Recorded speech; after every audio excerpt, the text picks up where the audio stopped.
BHS Athletics wasn't holding anything back for the class of 2020. Despite many new restrictions and guidelines, the show must go on. Every year, the athletic department holds the annual athletic banquet for athletes from the graduating class. However, this year they had to think outside the box. It took a lot. It's funny. I thought virtually it would be way easier. There's no crowd, no people coming in and out and things like that. It took a longer period of time for us to get the slides ready and things like that because we wanted to make sure everybody was represented well. But, virtually I think it's the best it could have been. A number of coaches from the teams paid a visit to the ceremony that day. Probably the emptiest feeling I'm sure that all of our student athletes have had. Really not, we're on uncharted territory, but I really just want to congratulate all of them. Our senior class in our baseball program were a special group of kids who were together for a long, long time.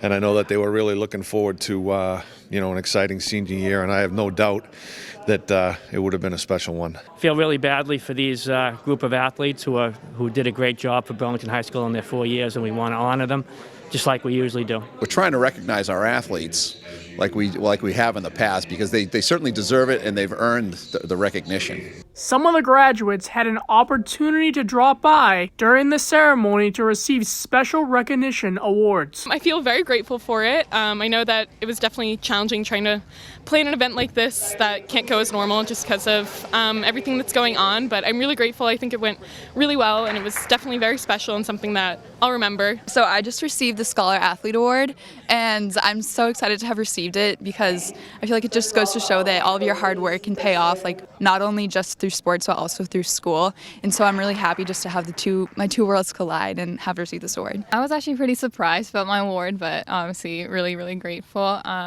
And in general, I'm really grateful for everything that I've got to do over the last 4 years. My teammates are my family, so overall I'm just really thankful. It is a acknowledgement of my hard work over the past 4 years. I really appreciate it. It also comes with a little scholarship, so it's nice. I just received the Red Devil Award.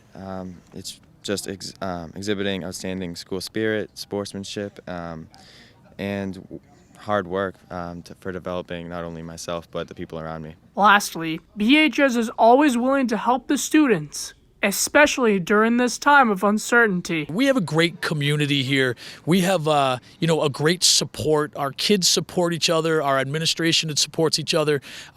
It's a very a family feel here, and it's a tremendous. And it starts at the top. Like I said, having a superintendent and assistant superintendent who really support athletics and are part of what we do, and a principal who was a player himself and understands what it is and what players go through, and that goes a long way when you have such a tight-knit group of administrators who care so much about these kids. Obviously, I'll miss high school sports. Those are awesome. High school is pretty simple, so probably get complicated soon. Definitely track and my friends. Spent all 4 years running with them and competing with them. Definitely going to miss that. From Burlington High School, I'm Robert Paris for BNEWS Weekly.